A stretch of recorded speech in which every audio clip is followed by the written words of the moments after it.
आजकल हम देख रहे हैं कि औरतें अपने हस्बैंड्स का मर्डर कर रही हैं क्योंकि वो किसी और से प्यार करती है। इन दिनों हमारे सामने बहुत सारे ऐसे केसेस आए हैं जिसमें कि औरतें अपने हस्बैंड्स को किसी और के चक्कर में मार देती हैं और उनमें से कई केस तो बहुत ही ज़्यादा फेमस हुए हैं। जैसे कि तुमने वो नीले ड्रम वाली कहानी तो सुनी होगी, मुस्कान वाली।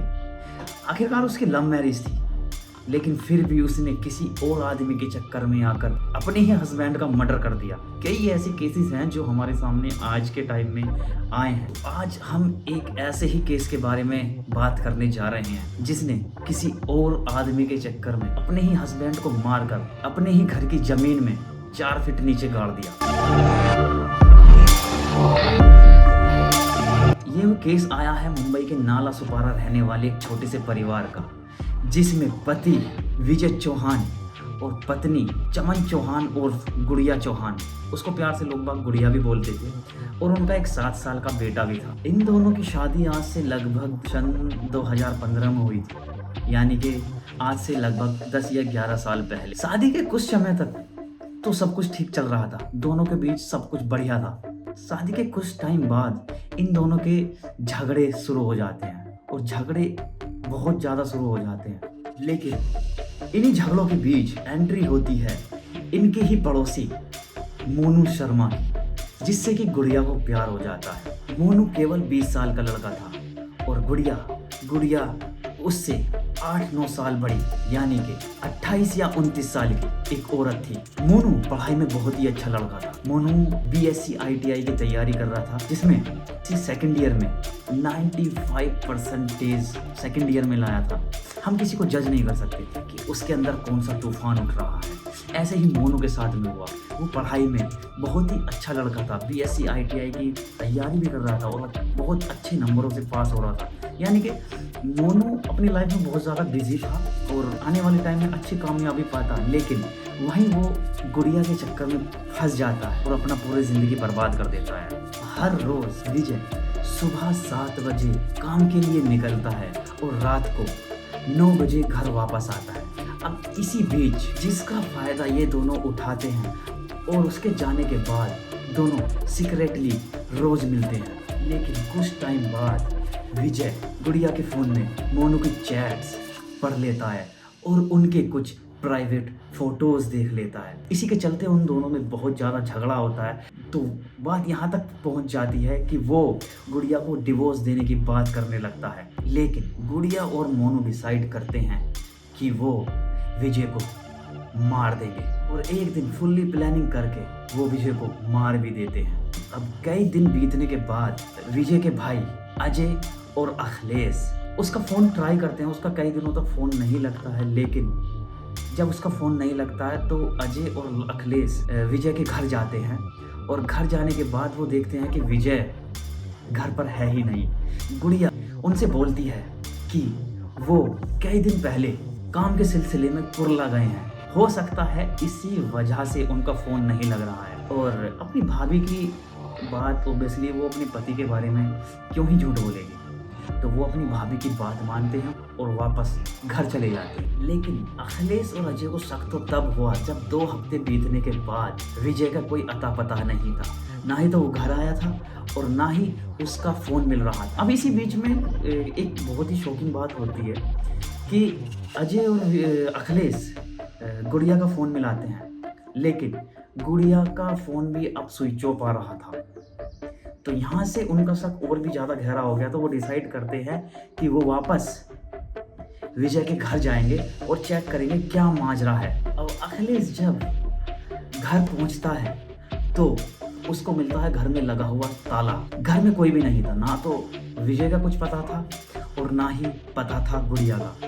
अब अंदर जाने के बाद अखिलेश को जो सबसे ज़्यादा अजीब बात लगी थी वो थी कि पूरे घर में सिर्फ 3 टाइल्स ऐसी थी जो पूरी टाइल्स से अलग थी और नई लगी हुई।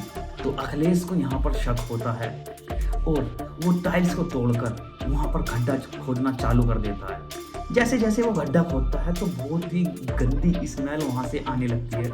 एक डिकम्पोज बॉडी से स्मेल आती है, एक ऐसी स्मेल आनी शुरू होती है। तो अखिलेश पुलिस को कॉल करता है और वहाँ पर पुलिस पहुँचती है। जैसे जैसे पुलिस कर्मी वहाँ पर गड्ढा खोदना शुरू करते हैं, बाकी का गड्ढा खोदना शुरू करते हैं, तो वहाँ पर दिखने लगती है। चौकी में सर हम लोग कुछ छान बंद किए, घर में भी हम लोग टाइट ये नहीं हुआ। टाइट जहाँ लगाए हैं उनको भाई भी लगाए हैं, टाइट से यहाँ टाइट लगाए, टाइट यहाँ लगाए।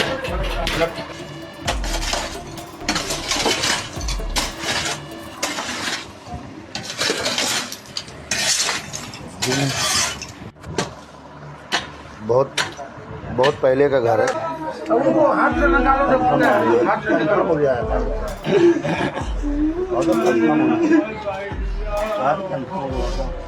जिसमें अखिलेश को लपेटा गया था, वो पिन्नी वगैरह वो दिखने लगती हैं। पुलिस को और भी शक ज़्यादा हो गया कि पक्का ये यहाँ पर कोई बॉडी है।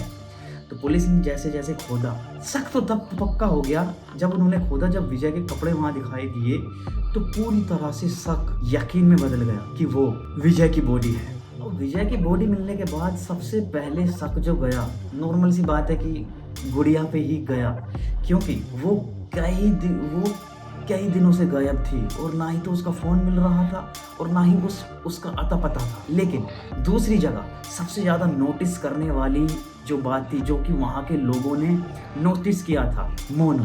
जिस दिन से गुड़िया गायब थी उसी दिन से मोनू भी मोहल्ले में से गायब था। पुलिस को विजय की बॉडी मिलने के अगले ही दिन उन दोनों को पकड़ लिया गया और साथ में उनका 7 साल का बेटा भी था, विजय और गुड़िया का। बेटे की वजह से इनको सबसे ज़्यादा नोटिस किया गया था, तो उसकी वजह से इन दोनों को पकड़ लिया गया। लेकिन सबसे ज़्यादा हैरानी की बात तो ये थी कि जब इन दोनों को पकड़ा गया और इनसे पूछताछ की गई, अब गुड़िया बोल रही थी कि मैंने विजय को खाने में मिलाकर जहर दिया, उसके बाद ज़मीन में गड्ढा खोदकर उसको दाब दिया।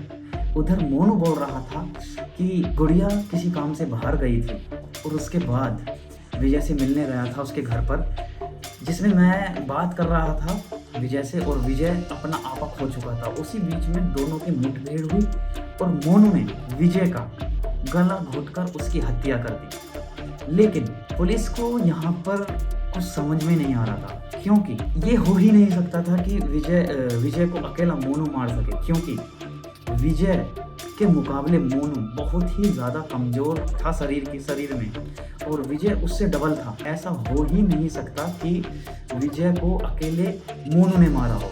तो पुलिस ने यहाँ पर आइडिया लगाया कि आइए इन दोनों में से किसी भी अकेले का काम नहीं है। आइडिया लगाया कि पहले इसको खाने में पिल्स दी गई, उसने पहले इसको जहर दिया, नींद की गोली दिया, उसको खाने में उसको खिलाया, उसके बाद इसको जान से मारा दोनों ने, खड्डा खोदकर फिर उसको दाब दिया। तो यहाँ पर पुलिस ने ये आइडिया लगाया। हैरानी की बात थी कि नाला सुपारा एक ऐसी जगह है जहाँ पर बहुत ज़्यादा लोग रहते हैं, एक छोटी सी चीज़ भी वहाँ पर नोटिस हो जाती है। तो ये इतना बड़ा केस कि इतना बड़ा मर्डर प्लान हुआ और किसी को वहाँ पर पता भी नहीं लगा। तो वहाँ पर लोगों का कहना था नोटिस किया था लोगों ने, लेकिन गुड़िया ने वहाँ पर भी बहुत ही ज़्यादा दिमाग से काम लिया। गुड़िया ने वहाँ बताया, जब वो मजदूरों को बुलाकर खड्डा खुदवा रही थी तो उसने बताया कि मेरे बाथरूम में लीकेज की प्रॉब्लम है, इसी वजह से मैं खड्डा खुदवा रही हूँ। लोगों ने वो बात नॉर्मल सी मान ली कि हाँ उसके घर में प्रॉब्लम होगी और वो ये काम कर रही है, ठीक है। विजय को दफनाने के बाद, मिट्टी डालने के बाद, अब आखिरी काम जो बचा था उस गड्ढे को भरने के बाद वो था। अब यहाँ पर भी एक बहुत ज़्यादा शौक होने वाली बात है। लास्ट में जब वो काम बचा टाइल्स का, तो विजय का भाई अजय, वो एक डेली वर्कर था जो कि टाइल्स वगैरह का यही काम करते हैं, मजदूर वगैरह लोग जो काम करते हैं। अब यहाँ पर बहुत ही ज़्यादा शॉकिंग वाली बात है कि उन टाइल्स को लगाने को गुड़िया ने किसको बुलाया? अजय को। गुड़िया ने यहाँ पे बहुत ही गहरा दिमाग लगाया था कि अगर मैं अजय को बुलाऊंगी तो हो सकता है उसने ऐसा भी किया हो कि पैसे बच जाए, या फिर इस वजह से भी किया हो कि लोग बाग उस पर शक ना करें कि यहाँ पर क्या हो रहा है। खड्डा खोदने के बाद फिनिशिंग जो की थी उन टाइल्स की, वो अजय ने की थी, लेकिन उस बेचारे को तो पता ही नहीं था कि वो अपने भाई को दफनाने में उसकी मदद कर रहा है। वो तो बेचारा इनोसेंट था, उसको कुछ पता ही नहीं था। लेकिन बाद में जब ये बात बाहर आई तो उसको इतना गिल्ट फील हो रहा था। वो बता रहा था कि अगर मुझे पता होता कि मेरा भाई, मैं अपने हाथों से मैं अपने भाई को दफना रहा हूँ या मैं ऐसा कर रहा हूँ, तो भाई वो तुम समझ सकते हो यार वो कितना ज़्यादा गिल्ट फील कर रहा होगा। अब इन दोनों को तो जेल हो जाती है, लेकिन तो यार देखो, मैं यहीं तक कहूँगा कि अपनी लाइफ में सतर्क रहें। तो मिलते हैं नेक्स्ट वीडियो, तो तब तक के लिए बाय बाय। वीडियो अच्छी लगी हो तो लाइक करें, चैनल को सब्सक्राइब करें। ऐसी ही रियल स्टोरीज़ मैं लाता रहूँगा तुम्हारे लिए। मिलते हैं नेक्स्ट वीडियो में, तब तक के लिए बाय बाय।